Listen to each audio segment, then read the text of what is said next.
قل هذه سبيلي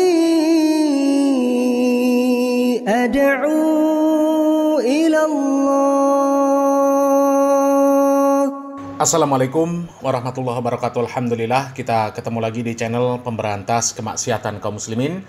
Dan seperti biasa, sebelum kita masuk ke pembahasan, kami ingatkan untuk kaum muslimin yang belum subscribe ke channel ini, silakan subscribe untuk mendapatkan notifikasi ketika ada video-video yang terbaru yang kita upload di channel ini. Dan untuk yang sudah subscribe, kami ucapkan jazakumullahu khairan katsiro. Dan kaum muslimin, kita masih membahas tentang Ar-Razi Hasyim dengan pemahamannya yang menyimpang kaum muslimin. Di video sebelumnya kita sudah membahas tentang Ar-Razi Hasyim yang menolak riwayat-riwayat yang sahih yang mengatakan bahwa Nabi Muhammad SAW ketika perang Uhud mengalami luka, giginya patah.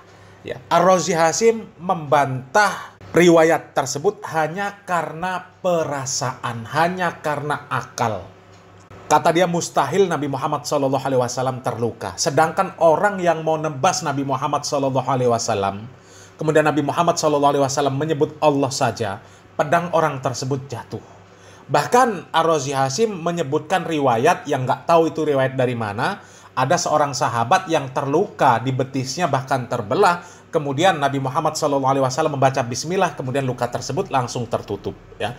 Kemudian riwayat tersebut dijadikan hujah oleh Ar-Razi Hasyim untuk menolak riwayat bahwa gigi Nabi Muhammad SAW itu patah. Dan kalau kita analisa perkataan dari Ar-Razi Hasyim ini, ya, Ar-Razi Hasyim ini menolak apabila Nabi Muhammad SAW itu bisa tertimpa mudorot kaum muslimin. Nabi Muhammad SAW tidak bisa terkena bala, tidak bisa terkena ujian. Karena bagi dia mustahil Nabi Muhammad SAW dilempar, kemudian giginya bisa patah, kemudian berdarah. Sementara Nabi Muhammad SAW diserang orang, tinggal menyebut Allah saja, orangnya jatuh.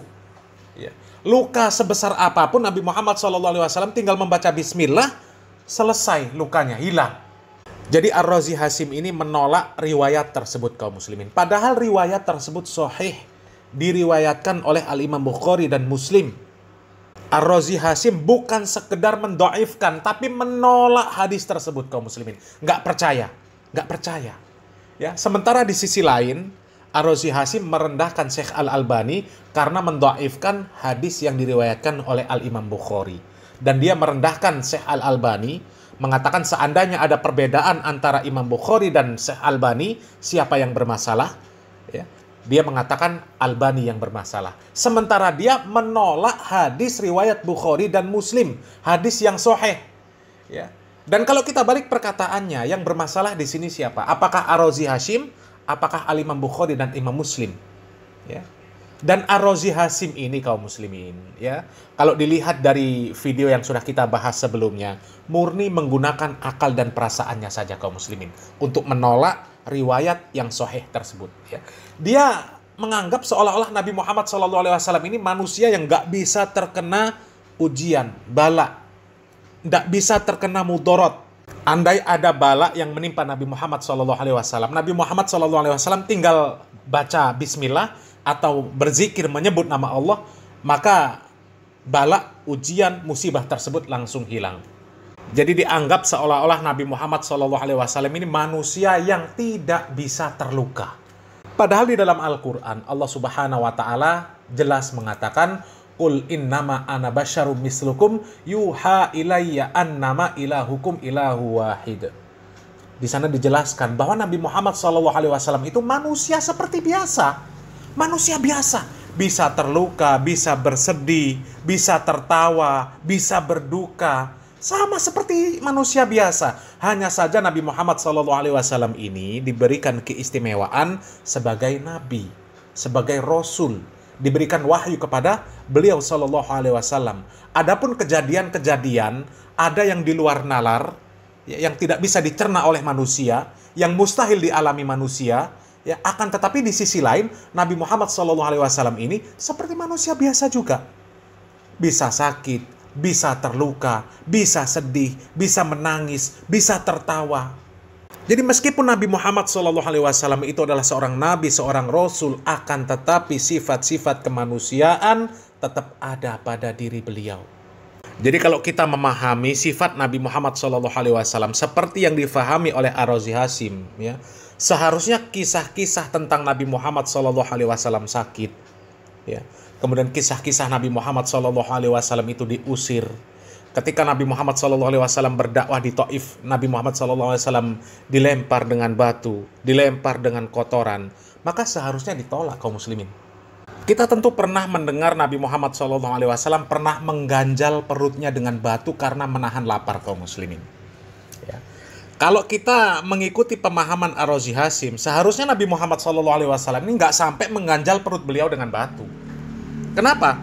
Ya beliau tinggal baca bismillah, usap perutnya, selesai, hilang laparnya.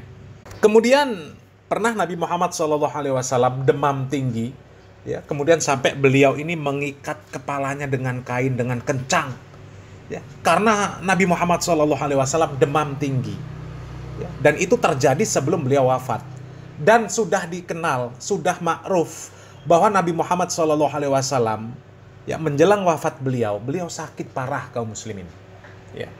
Seandainya dipahami dengan seperti pemahaman Ar-Razi Hasim ini kaum muslimin, seharusnya selesai semua itu kaum muslimin. Selesai semua. Nabi Muhammad SAW nggak perlu sakit. Kenapa? Tinggal baca bismillah, selesai. Ya. Seharusnya Nabi Muhammad SAW ketika kepalanya sakit nggak perlu diikat kepalanya. Tinggal baca bismillah saja, diusap kepalanya, selesai. Jadi sangat terlihat Ar-Razi Hasim ini, ya, memahaminya dengan akal, dengan pikiran, dengan perasaannya saja. Apanya nggak sesat kalau seperti itu kaum muslimin? Ya. Dalil yang jelas-jelas sahih dia tolak. Karena bagi dia nggak mungkin, ya, bagi akal dia nggak mungkin bisa seperti ini. Nabi Muhammad SAW orang hebat. Kok bisa terluka? Nggak mungkin. Padahal itu dalilnya sahih. Sementara Gufron kaum muslimin yang jelas-jelas dusta, mengatakan bisa bahasa cacing, bisa bahasa semut, bisa bahasa jin, bisa bahasa malaikat, bisa mendatangkan malaikat, bisa mendatangkan ruh-ruh para nabi. Malah disuruh percaya oleh Ar-Razi Hasim. Jamaahnya disuruh percaya, nggak boleh komentar. Parah apa nggak parah? Ya, parah. Coba kita lihat videonya kaum muslimin. Jangan nanya tentang Mama Gufron, ya, tentang bahasa Suryani. Bahasa Suryani itu bahasa Nabi Adam. Bahasa siapa? Dan semua para nabi ngerti bahasa Suryani. Cuman Nabi kalau berkalam hari-hari, Nabi Muhammad SAW bisa berbicara dengan semua bahasa, tapi hari-hari bahasa Arab. Semua nabi mampu berbicara semua bahasa. Nabi Isa dengan bahasa Ibrani dan juga Suryani.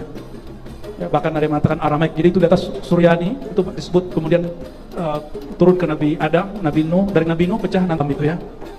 Saya agak sedih melihat komentar orang mengkritisi orang yang kita sebut namanya tadi dengan cara tidak elok, dengan cara yang disebut mencaci.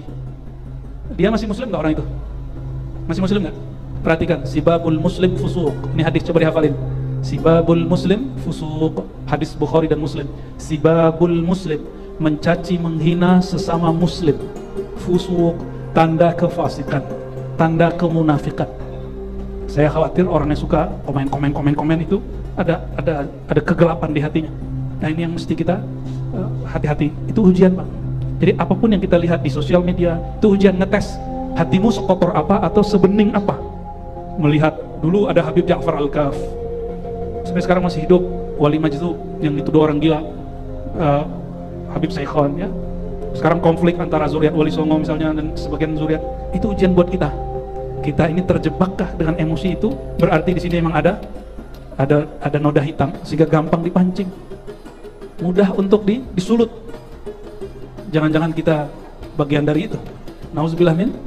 Maka teman-teman kami kalau diribat, saya kasih tahu, tolong jangan komentari tentang Habib Majzub, termasuk kiai-kiai yang unik, dan nama pesantrennya memang pesantren unik. Nggak usah dikomentari, cukuplah mereka melihat hasil perbuatannya. Karena murid-muridnya suka menghujat Habib Lutfi, ya kan? Ya udah, lihat aja cara kerja Allah. Kita nggak mau mengingkari pengalaman batin seseorang, ya. Mengaku misalnya bisa menulis buku 500 dalam sehari semalam, urusan dia. Siapa tahu benar, siapa tahu benar, kan ada orang bilang satu helai itu satu kitab. Mungkin dia 500 paragraf kali, siapa tahu. Wallahu alam. Jadi ini kaidah yang sering kami ulangi, Bapak Ibu saudara-saudariku. Tuh kaum muslimin ya, orang seperti Gufron ya dilarang untuk dikomentari. Ya, dilarang untuk dikomentari. Karena alasannya apa? Alasannya ya bisa jadi benar. Sementara hadis yang sahih yang menyebutkan adalah Imam Bukhari dan Imam Muslim, dia tolak. Karena apa? Nggak sesuai dengan akal dia. Sementara orang-orang gila yang katanya wali majedub, disuruh percaya saja, disuruh tidak komentar, siapa tahu benar. Dan disebut orang yang berkomentar, apalagi sampai menghujat, sampai mencaci, itu katanya fasik. Dan hujahnya karena Gufron dan orang-orang yang katanya majedub, itu adalah orang yang masih muslim. Tapi dia lupa. Dia merendahkan Syekh Al-Albani, menyebut Syekh Albani bermasalah. Ketika mendoifkan hadis riwayat Bukhari, disebutkan bermasalah, nggak beres. Sementara dia menolak hadis Imam Bukhari dan Imam Muslim, hadis yang sahih. Coba kaum muslimin. Ya. Ini menunjukkan bahwa pemahaman dari Ar-Razi Hasim itu bermasalah kaum muslimin. Belum lagi perkataan-perkataan Ar-Razi Hasim yang jelas-jelas menunjukkan kesesatan dirinya kaum muslimin. Mengatakan orang yang menyembah Isa, kalau yang dilihat adalah sifat Allah, maka aman hisapnya. Coba, kalau orang boleh nyembah Isa dengan syarat yang dilihat adalah sifat Allah, tentu Nabi Muhammad SAW lebih berhak lagi untuk disembah. Karena Nabi Muhammad SAW penghulunya para nabi. Ya, nabi yang paling mulia di antara para nabi dan rasul. Tentu Nabi Muhammad SAW lebih pantas untuk disembah. Akan tetapi adakah ajaran Nabi Muhammad SAW untuk menyembah dirinya? Nggak ada kaum muslimin. Nggak ada.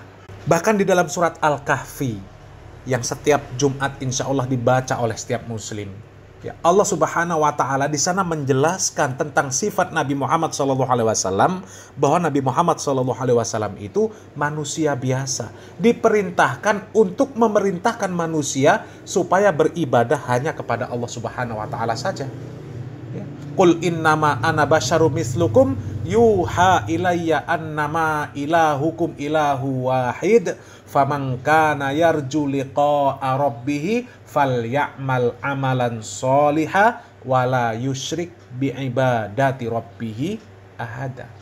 Katakanlah, sesungguhnya aku ini manusia biasa seperti kalian, yang diwahyukan kepadaku bahwa sesungguhnya Tuhan kamu itu adalah Tuhan yang esa.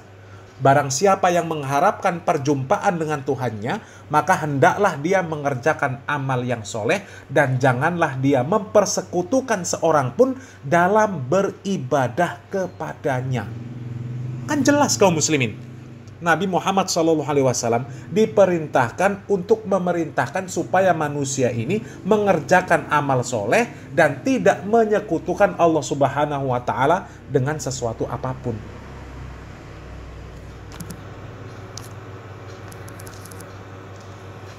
Seandainya perkataan Ar-Razi Hasim dibenarkan bahwa orang yang nyembah Isa ketika yang dilihat adalah sifat Allah maka selamat hisapnya, maka Nabi Muhammad SAW lebih pantas disembah oleh kaum muslimin. Ya. Mudah-mudahan kita terhindar dari pemahaman-pemahaman sufi yang sesat seperti yang difahami oleh Ar-Razi Hasim. Salam waras, salam akal sehat, barakallahu fikum, wassalamualaikum warahmatullahi wabarakatuh.